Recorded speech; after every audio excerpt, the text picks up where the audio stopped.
तो hi guys, so as far as I am concerned हमने हिंदी व्याकरण पढ़ना स्टार्ट कर दिया है। Talking about 9th and 10th standard.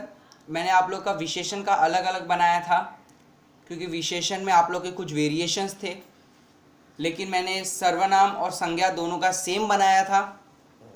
और आज हम शब्द भेद का चौथा पढ़ने वाले हैं जो है क्रिया। ठीक है, तो दोस्तों अगर मैं बात करूं तो हमने शब्द भेद स्टार्ट किया था जो व्याकरण का बहुत ही प्रसिद्ध विषय है। शब्द भेद स्टार्ट किया था। ठीक है, ये जो शब्द भेद रहता है इसमें हमने पढ़ा है कि वो सब हम बाद में डिटेल पढ़ेंगे। एक बार ये शब्द भेद खत्म हो गया ना क्लास, तो हम काल पढ़ लेंगे, फिर हम धीरे धीरे विराम चिन्ह और अन्य इत्यादि विषय हम पढ़ना स्टार्ट कर देंगे। ठीक, ये अगर जब आपका खत्म होता है तो, लेकिन तब तक हमें पहले शब्द भेद कंप्लीट करना है। अच्छा, शब्द भेद का हम एक वन शॉट भी बनाएंगे, उसमें कोई बात नहीं है। उस वन शॉट में हम उसका पूरा अच्छे से रिवाइज करेंगे, लेकिन पहले हमें अंग अंग के हिसाब से जाना पड़ेगा। ठीक, तो जहाँ तक मैं जानता हूँ हमारा संज्ञा हो चुका है, हमारा सर्वनाम हो चुका है, हमारा विशेषण हो चुका है, और आज जो हम पढ़ने जा रहे हैं वो है क्रिया। मित्रों, क्या है मित्रों? क्रिया। वो क्या है मित्रों? क्रिया है। ठीक है मित्रों, तो क्रिया की अगर मैं बात करूं मित्रों, ये जो क्रिया आपको लगती है, इंग्लिश में इसको बोलते हैं हम लोग, क्या बोलते हैं? वर्ब बोलते हैं। इंग्लिश में क्या बोलते हैं इसको? वर्ब। सीनियर केजी से आपने एक डिफिनेशन पढ़ा है। आज वैसे तो आप लोग इस समय 9th और 10th स्टैंडर्ड में हो, लेकिन सीनियर केजी से आपने एक डेफिनेशन पढ़ा है कि verb is an action word. English में डेफिनेशन पढ़ा। अच्छा, ये जो वर्ब होता है ना क्लास, वर्ब, इसी को हिंदी में बोलते हैं क्रिया। ये जो वर्ब होता है इसी को हम हिंदी में क्या बोलते हैं? क्रिया बोलते हैं। अच्छा, एक्शन, इसको भी क्या बोलते हैं? क्रिया बोलते हैं। एक्शन भी क्या होता है? क्रिया। वर्ड मतलब क्या होता है मित्रों? शब्द। वर्ड मतलब क्या होता है? शब्द। अच्छा, अगर ध्यान दिया जाए, समझ रहे हो क्या? सुनाई दे रहा है? ठीक है, अगर ध्यान दिया जाए इसका मतलब ये बोलता है कि जो वर्ब होता है ये एक्शन को दर्शाता है। जो शब्द, हिंदी का डेफिनेशन है क्रिया का, जो शब्द कृतियां, कार्य या क्रिया को दर्शाता है या क्रिया को दर्शाता है, उसे हम क्रिया कहते हैं। समझ रहे हो? ऑल इसका वेल स्पेसिफाइड डेफिनेशन का पीडीएफ मैं आपको कुछ देर में लेक्चर खत्म होने के बाद ही भेज दूंगा। ठीक, तो यहां से आपको इतना समझ में आया कि जो शब्द कृतियां, कृतियां मतलब वर्क, कार्य मतलब वर्क, क्रिया मतलब वर्क, तो कहीं ना कहीं देख सकते हो कि जो वर्क है, वर्क को डिफाइन करने के लिए हम क्रिया का यूज करते हैं। हम किसका यूज करते हैं? क्रिया का यूज करते हैं। दिमाग में डाल लो, ये जो है ये हिंदी भाषा का डेफिनेशन है, ये आपके भाषा का डेफिनेशन है। आप लोग लिखते हो ना हिंदी इंग्लिश मिक्स पेपर में, वैसा आपके लिए है ये। ठीक, अच्छा, तो चलिए स्टार्ट करते हैं। यहाँ तक आपको समझ में आ गया होगा। आगे बढ़ते हैं, हम पढ़ने जा रहे हैं क्रिया। क्या पढ़ने जा रहे हैं मित्रों? हम पढ़ने जा रहे हैं क्रिया। क्रिया का देखा जाए मित्रों, क्रिया का देखा जाए तो क्रिया के पांच भाग है। कितने भाग हैं? दिमाग में डालो, क्रिया के 5 भाग हैं। सबसे पहला होता है अकर्मक, दूसरा होता है सकर्मक, तीसरा होता है संयुक्त, अकर्मक, सकर्मक, संयुक्त, चौथा होता है प्रेरणार्थक। क्या होता है मित्रों? प्रेरणार्थक। और पांचवा होता है सहायक। अच्छा, अब आप लोग बोलोगे क्या सर, क्या पढ़ा रहे हो? 5 हम लोग ने आज तक ये सब का नाम ही नहीं सुना। अरे मूर्खों, अपना हिंदी का टेक्स्ट बुक खोलो, 9वीं या 10वीं कोई भी रहने दो, हिंदी का लोक भारती का टेक्स्ट बुक खोलो, लास्ट पेज पे जाओ, आपको ये पांचों क्रिया के नाम दिखेंगे। लेकिन लेकिन लेकिन लेकिन लेकिन ट्विस्ट आया, ट्रेलर आया पिक्चर में, ट्रेलर देखो, ट्रेलर इसका ये बोलता है आपको ये इसमें से ये तीनों आपको नहीं पढ़ने हैं। किस स्टैंडर्ड्स के लिए? 9th एंड 10th के लिए। बाकी आपको ये दोनों क्रियाएं 9th और 10th के लिए पढ़ने हैं। क्या दिमाग में आ घुसा कुछ? प्रेरणार्थक क्रिया आपको पढ़ना है, सहायक क्रिया आपको पढ़ना है, लेकिन अकर्मक और सकर्मक क्रिया आपको पढ़ना नहीं है, संयुक्त क्रिया नहीं पढ़नी है। अच्छा, एक और याद कर लो। अच्छा, अब I don't know and I don't want to comment, यदि आपका स्कूल चाहे तो बच्चों को 8th स्टैंडर्ड में ही ये दोनों क्रियाएं पढ़ाई जाती है, क्योंकि टीचर्स जानते हैं कि 9th 10th में आपको ये दोनों क्रिया की ज़रूरत नहीं है, इसीलिए 8th में ही आपको इसका ज्ञान देकर आपको भुलवा दिया जाता है अकर्मक और सकर्मक क्रिया की। लेकिन संयुक्त क्रिया आपको पढ़ाया ही नहीं जाता, तो इस हिसाब से आपको पढ़ना है ये दोनों क्रियाएं। समझ में आया? थोड़ा दिमाग में घुसा? तो मैं वापस रिवाइज करना चाहता हूं। हमने पढ़ा क्रिया क्या होता है। क्रिया verb is an action word. जो शब्द कृतियां, कार्य, क्रिया को दर्शाता है उसे हम क्रिया कहते हैं। वर्ब को डिफाइन करने के लिए हम क्रिया का यूज करते हैं। क्रिया के 5 भेद होते हैं: अकर्मक, सकर्मक, संयुक्त, प्रेरणार्थक, सहायक। जिसमें से अकर्मक सकर्मक आपको 8th स्टैंडर्ड में पढ़ना था, संयुक्त आपको कभी पढ़ाया ही नहीं गया, और ये दोनों आपको नहीं आता तो मत, अब इसको पढ़ने ही मत जाना, 9th 10th में आपको कुछ जरूरत ही नहीं है। और प्रेरणार्थक क्रिया और सहायक क्रिया, ये दोनों क्रियाएं तुम्हें हैं, ठीक है। तो प्रेरणार्थक सहायक क्रिया ये आप लोग को है। अच्छा, अब यदि आप लोग की आज्ञा हो तो मैं आगे बढ़ूं। ठीक, मैं आगे बढ़ता हूं। वैसे मुझे आप लोग की आगे जरूरत नहीं है, अपने आप को ज़्यादा शाणा मत समझो। ठीक, आगे बढ़ते हैं। अच्छा, शुरू करने जा रहे हैं हम कौन सी क्रिया? सहायक क्रिया। शुरू करने जा रहे हैं हम कौन सी क्रिया? सहायक क्रिया। नमस्कार मित्रों। अच्छा, हम पढ़ने कौन सा जा रहे हैं क्लास? सहायक क्रिया करने जा रहे हैं। अगर हो सका तो इसी वीडियो में आपका प्रेरणार्थक भी क्रिया में खत्म कर दूंगा। नहीं खत्म हुआ तो मैं तो इधर हूँ ही, आपका प्रेरणार्थक क्रिया धीरे धीरे भी हो जाएगा। लेकिन आज जो हमारा विषय है सहायक क्रिया, अब आप लोग इसको प्लीज आसान से मत लेना या फिर अंडर एस्टिमेट करना। Don't under estimate the power of सहायक क्रिया। मैं अब भी बोल देता हूँ, आपको ये बोर्ड में या फिर 1 मार्क्स के लिए आता है शायद, यस 1 मार्क के लिए आता है, लेकिन खुशी की बात यह है कि आपको ऑप्शंस दिए रहते हैं।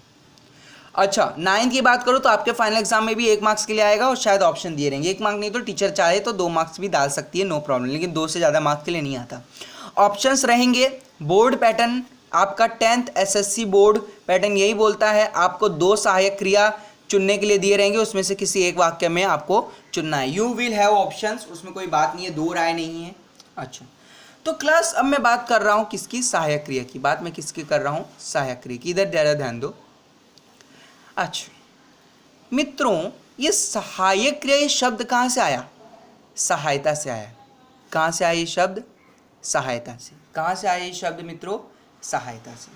जी बेशक, ये शब्द आया कहाँ से है मित्रों? ये शब्द आया है सहायता से। सहायता मतलब क्या होता है? सहायता मतलब क्या होता है? हेल्प होता है। सहायता मतलब क्या होता है? हेल्प होता है। सहायता मतलब क्या होता है? हेल्प होता है। इसका मतलब ये वर्ड जो सहायक है, ये सहायता शब्द का डेरिवेटिव है। डेरिवेटिव मतलब सहायता शब्द से ही सहायक शब्द बना है। और क्रिया का आपको मैंने पहले ट्रांसफॉर्मेशन बना लिया। क्रिया को इंग्लिश में क्या बोलते हैं? वर्ब। मतलब सहायक क्रिया को अगर मैं इंग्लिश में ट्रांसफॉर्म करूं, सहायक क्रिया को अगर मैं इंग्लिश में ट्रांसफर करूं तो इसको हम लोग क्या बोलेंगे? Helping verb. समझ रहे हो क्या बोलेंगे? Helping verb. समझ में आया? अब वही आज हम हिंदी में पढ़ने जा रहे हैं। तो इधर ध्यान दो इधर। जब समझ लो, आपको एक एग्जांपल देता हूँ, आपको सहायक क्रिया समझ जाएगा। अच्छा, तो पहला एग्जांपल है हमारा, राम विद्यालय सवेरे जल्दी गया था। आज राम विद्यालय सवेरे जल्दी गया था। अब इसमें आपका सहायक क्रिया क्या होगा? ध्यान दो ध्यान दो ध्यान दो ध्यान दो ध्यान दो ध्यान दो ध्यान दो। अगर आपको सहायक क्रिया ढूंढनी है, अगर आपको सहायक क्रिया ढूंढनी है, दिमाग में डाल लो, अगर आपको सहायक क्रिया ढूंढनी है तो सबसे पहले आप फर्स्ट स्टेप 1 आपको क्या करना पड़ेगा? फाइंड द मूल क्रिया। फाइंड द मूल क्रिया, दिमाग में बैठा लो। अगर आपको सहायक क्रिया ढूंढना है तो फाइंड द मूल क्रिया। बहुत टीचर्स ऐसे बोलते हैं कि आपको जो वाक्य में लास्ट में दिखा वही सहायक क्रिया है, पकड़ के ठोक दो। लेकिन सुनो, वो क्यों नहीं करने का ये भी मैं कुछ देर में आपको बताता हूँ।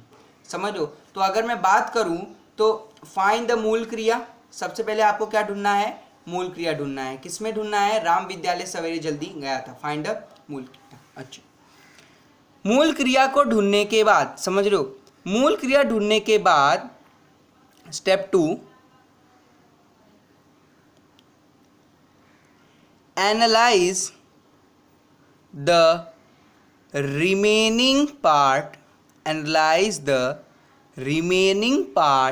एज सहायक क्रियाज। समझ गए? ये मैं आप लोग के लैंग्वेज लिख रहा हूँ जिससे आप लोग को समझे। तो इससे आपको क्या पता चला कि फाइंड मूल क्रिया, वाक्य में पहले सहायक क्रिया ढूंढो, उसके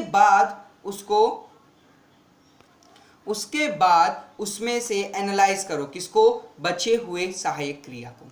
जैसे राम विद्यालय जल्दी गया था, अब इसमें मेरा मूल क्रिया क्या हो जाएगा? अच्छा, अब बहुत लोग ऐसे होंगे जिनको हिंदी नहीं आती होगी, शर्म की बात है, 9वीं में पहुंच चुके हो, 10वीं में पहुंच चुके हो, हिंदी नहीं आती। मूल क्रिया मतलब क्या होता है क्लास? मूल क्रिया होता है मेन वर्ब। मूल क्या होता है? Main verb. सहायक क्रिया का मैंने अभी बताया, सहायक क्रिया मतलब क्या होता है? सहायक क्रिया मतलब होता है हेल्पिंग वर्ब। सहायक क्रिया मतलब क्या होता है मित्रों? होता है हेल्पिंग वर्ब। मूल क्रिया मतलब मेन वर्ब, सहायक क्रिया मतलब हेल्पिंग वर्ब। मैंने अभी आपको बताया। अच्छा, नो प्रॉब्लम। अच्छा, मूल क्रिया को मेन वर्ब बोलते हैं, सहायक क्रिया को हेल्पिंग वर्ब बोलते हैं, ये तो आप लोग जानते ही होंगे। लेकिन अब आपको ये वाक्य में मूल क्रिया देना है।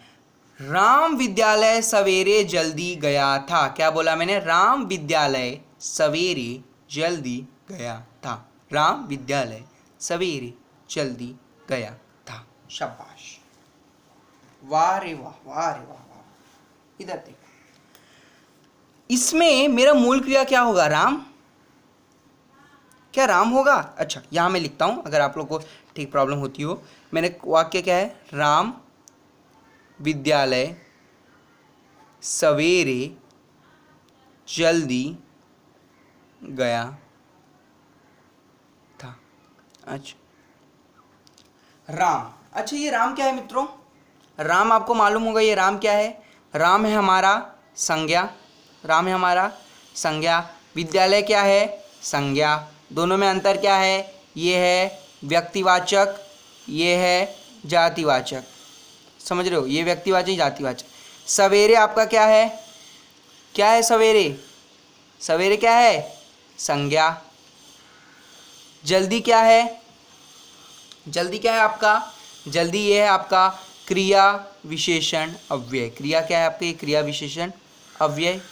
लेकिन गया, बस इधर ही आपकी कहानी खत्म। गया था इस वाक्य में। अब आप बोलोगे यार सर पकड़ लिया, मूल क्रिया को ढूंढ लिया। अरे मूर्खों, गया ही आपका मूल क्रिया है। ये आपका क्या है? मूल क्रिया। गया आपका क्या है? मूल क्रिया। था आपका क्या है? अब मैंने क्या बोला? फाइंड मूल क्रिया। मेरा फर्स्ट स्टेप इधर कंप्लीट, लेकिन हमें ढूंढना है सहायक क्रिया। मूल क्रिया के बाद वाला, मूल क्रिया के बाद के जो भी है वो सब क्या बन जाते हैं, सहायक क्रिया। अभी हमने पढ़ा उसी प्रकार से ये था मेरा क्या हो जाएगा, सहायक क्रिया। ये आप लिख दोगे, आपका बोर्ड में पूरा 1 मार्क्स राइट हो जाएगा। अब आप बोलोगे सर क्या ये चिंदी सी चीज़ आप पढ़ा रहे हो, हाँ हम लोग को आपने पागल समझा है, हम लोग को नहीं आएगा ये सब। अरे आएगा, लेकिन अभी देखो, यदि तुम लोग को मैं बताता हूँ क्या इसमें मस्ती, कैसे आप लोग को फंसाया जाता है। इधर देखो, इधर देखो। अच्छा, अगर मैं आपको वाक्य दूं कि प्रांजल पाठशाला जा रहा था। चलो, यू आर माई स्टूडेंट्स, आप लोग हिमांशु तिवारी सर के हिंदी स्टूडेंट्स हो, आप लोग को समझ जाना चाहिए इसमें मूल क्रिया क्या होगी। प्रांजल मेरा संज्ञा, पाठशाला में संज्ञा, जाना जा मेरा क्या हो जाएगा, मूल क्रिया। तो आपको कैसे लिखना है इसको, जाना, इसका रियल फॉर्म भी लिखो और लिखो मूल क्रिया। क्या लिखोगे, मूल क्रिया, जाना मूल क्रिया। एग्जाम में आपको जिस फॉर्मेट में मैं बता रहा हूँ वैसे ही आंसर लिखना, जैसे मैं लिख रहा हूँ। कोई टीचर के अंदर हिम्मत नहीं है कि वो आपका मार्क्स काट दे, कोई टीचर के अंदर हिम्मत नहीं आपका मार्क्स काट दे। अगर जैसे मैं बता रहा हूँ वैसे आप लिख दो, जाना मूल क्रिया। फिर अब मूल क्रिया आपको मिल गई, बचे कुचे दोनों हो जाएंगे आपके सहायक क्रिया। तो रहा का मतलब मूल फॉर्म क्या हो जाएगा, रहना, ये क्या हो जाएगा आपका सहायक क्रिया।